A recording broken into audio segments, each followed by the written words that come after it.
Hello. It's been a while. I haven't really done much in the recent months, and I kind of wanted to get back into it, and doing a top games of 2024 felt like a really good way since I felt it was a really fun 2023. Then I saw this, and I don't think I've played 10 games twice. In fact, I know I haven't.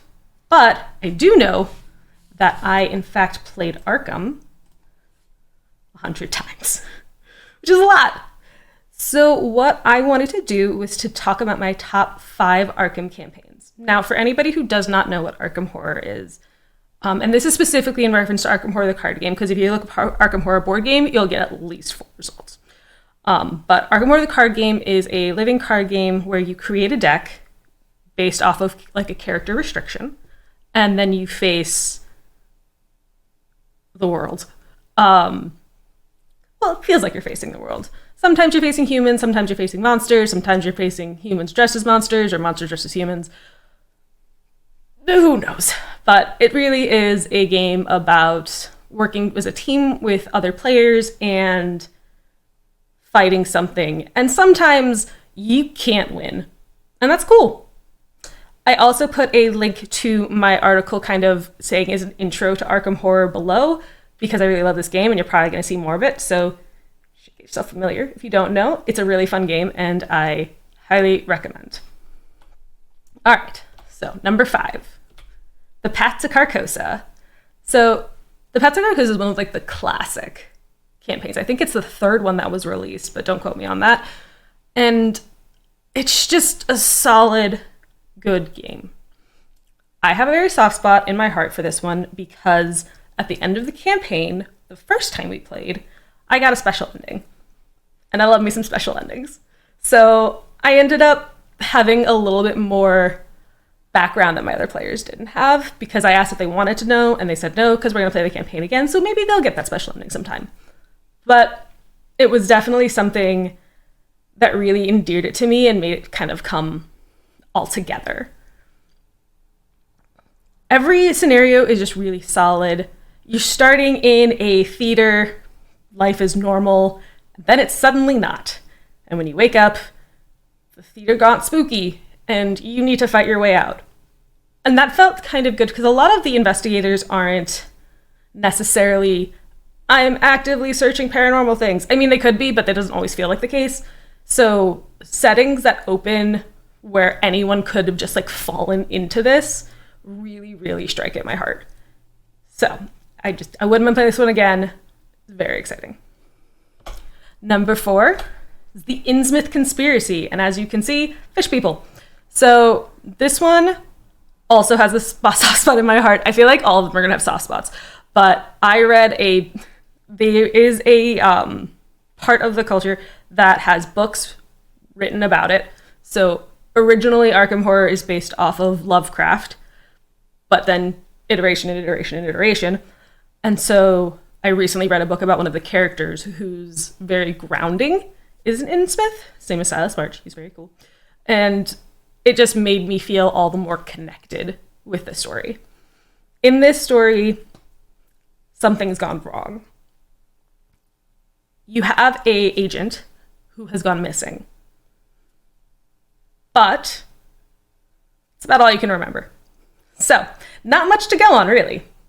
And as the story unfolds, you learn more, but maybe not so much in the order you're expecting to learn it, which I think is really cool and a really classic way to approach things. It really pushes a lot of scenarios and like, it's a lot of push your luck almost. It's like, you could stay here for as long as you want, but you'll probably die at some point if you continue to stay here. So at some point, you gotta get out. So, and then, going to number 3, The Feast of Hemlock Vale. So this is the most recently released campaign. That's important because I know there's another one on its way, but that we're all taught that I know murmurs about. So I want to have that distinction. Where basically you hear about a festival and you're like, cool, let's go to it. And then things kind of unfold in a not so normal way. But who's to say, really? And one thing that the Face of Hemlock Vale does that is very cool is that it is an open world campaign kind of thing. And like, that might seem kind of weird in a board game, but what it does is it basically says, you got here, you can go to these 6 places. Which one do you want to go to? And depending on when you go to those places, the start of the scenario will change, which is really cool because it's very dynamic. Now, I will put the caveat on that when we played, we took what was the canon route. And apparently, that's a great game. Some people have said that playing the non-canon routes don't feel as fun, but I only know my experience, and canon route, Hemlock Vale, a lot of fun. And it's pretty easy to stay on the canon route if you just like kind of follow the story. If you're like, nah, I don't want to follow that story, then you're wandering off the path, and that's okay too. Like, it's not like, there's no wrong choices, but some might be a little bit more miserable than others. So for number 2, we have The Forgotten Age. Now, this game has a lot going on for it. It's got a lot to stand out, honestly, too. It's basically exploring jungles and going on this like trek. Like, you feel like Indiana Jones looking for some version of treasure, although what version, I'm not exactly sure. And you get connected with these characters, and you have to make decisions, and those decisions matter, which is always something I really love seeing. I really love seeing games where your decisions affect the ending. And Arkham does that very well. Forgotten Age especially. So it's definitely very enchanting. It's also very good with its settings. There was definitely like a lot of really fun jungly dark settings. There were a couple campaigns that felt a little out of place, and like, now I'm suddenly in a city, but that's okay. I didn't say that. I don't think I'm giving too much away. But it's some really wild decision making, and it's a lot of fun. All right. So before I go to number 1, I have to do an honorable mention because I wanted to talk about this and it's important to me. Bloodborne. So Bloodborne is a fan campaign, which is part of the reason it's an honorable mention and not top 5. And that's because it didn't get the polish that the normal campaigns get. Now, this is IP crossing, so I'm not sure how much can actually be official, but it's a really fun, surprisingly fun campaign. Like, I enjoyed myself, but it had some high highs and some really low lows. It was very interesting to see what was not written. There was a lot of times where we're like, we think this is how it was intended, but the way it was written didn't necessarily give that away. And English is a stupid language. You can say one thing and it means an entirely different thing depending on how you interpret it. There's a lot of words that are doing double duty. So it's very difficult to get those things like really technically right. But I will say, this is one campaign that I'm glad we played after playing a ton of other campaigns, because I can see where some of the influences came in from the game Bloodborne and from Arkham Horror, and I don't think I could have made those assumptions had I not known that. If I had come into Arkham Horror and this was like my 3rd campaign that I played, I would be in trouble, because there would be definitely some scenarios where I'm like, do I do this or do I do that? Because like, I've got instructions, but they feel like we're missing a sentence. And that really was the only thing that I had struggled with. I just need some more clarification. Otherwise, really good scenario, just having a lot of fun. I know I have bias because I love Bloodborne. It really did it in such an interesting way and with like such fun difficulty.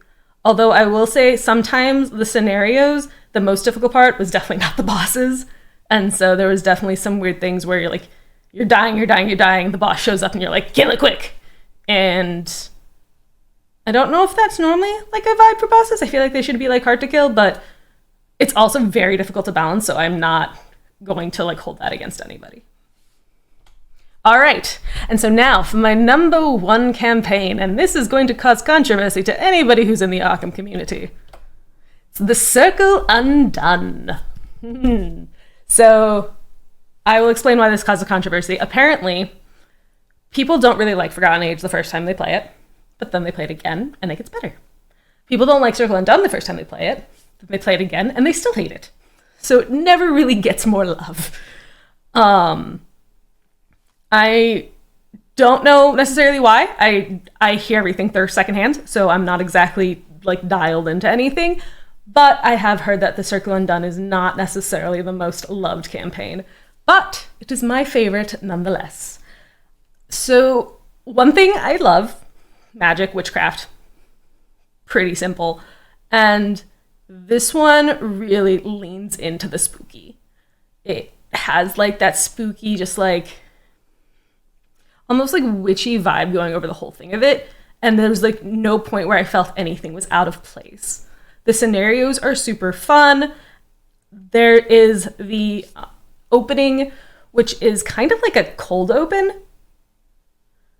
And you're playing not you, you're playing somebody else. It's like when a movie opens and you see a scene happen, and then you go to the main characters. And I think that's just really cool. It's also a little bit hard because you have limited cards and you didn't build that. And you're like, I built this cool thing, I want to play with it, but you gave me this first. So I can understand that being a little bit frustrating, but making good of a bad situation is like my life. That's why I love the Lizard Cult. So what can I say? This campaign was interesting because I think it is, even though it's my favorite, it also might be the one I was the most miserable. Maybe I'm just a glutton for punishment, I don't know, but it really gave me a challenge in like the best way possible. It wasn't, I just need to get my stats up and make my numbers bigger to make the tests work. It was, I need to think how to approach this with the tools that I have, because otherwise I ain't getting out right. And I can't just kind of fly by the seat of my pants, because I also won't get out from that either. So it just really it's just really a great scenario for me. And I know that it's not necessarily loved, but if you come in knowing it's going to be a little hard and you might be a little miserable, I think it actually ends up being a lot better because you're expecting it. You're not just coming in being like, I'm going to punch the scenario. You're like, we're going to have a legitimate fight and I might end up with some bruises. And being powerful is really fun. But I think I prefer being able to be like an underdog overcoming a situation that I thought was hopeless. I think that just gives me like a bigger dopamine rush than just being powerful from the offset. So that is why Circle Undone is one of my favorites. And those are my top 5 campaigns. I only did top 5 because I played 13 and a top 10 out of 13 feels kind of weird. So I feel like I would have to rank all of them. So top 5 felt pretty good. If you have any that you disagree with, and I'm sure people will, you should definitely leave a comment below and let me know what you think your favorite like top 5 campaigns are. If you haven't played Arkham, definitely check out the link to go and get like an introduction to it. And I highly recommend playing. It's a lot of fun, and I can't think of a better way to spend an evening than fighting an Eldritch God.